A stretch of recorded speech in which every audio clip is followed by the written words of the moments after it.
એક સાદો મહેનતુ ગામડાનો ખેડૂત જીવનભર ખેતરમાં પસીનો વહાવીને અન્ન ઉગાડતો માણસ.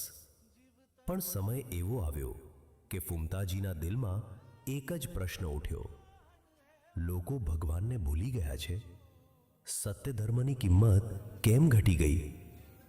દિવસ પસાર થતા ગયા, પણ મનમાં ચાલતા વિચારો તેમના દિલ પર ભાર બનીને બેઠા.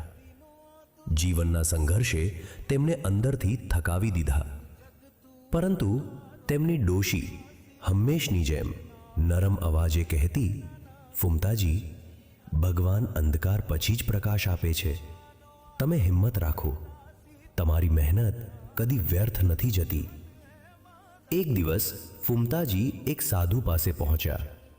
સાધુ પીપળા નીચે શાંત, સ્થિર દીપકની જેમ બેઠા હતા.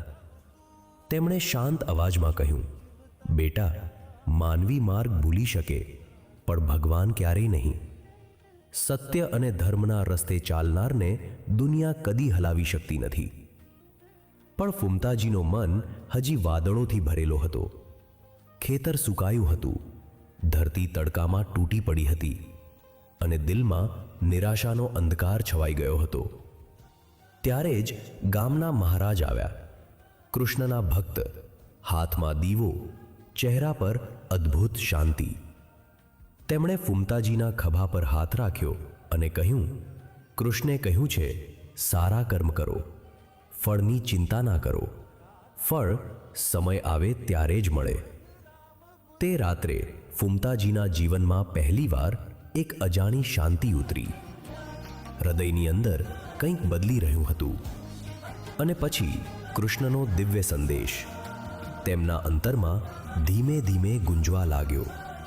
ફુમતાજી, જીવન અનમતાજી, જીવન અનમોલ છે.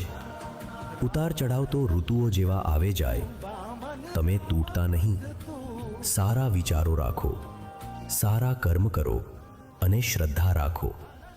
માર્ગ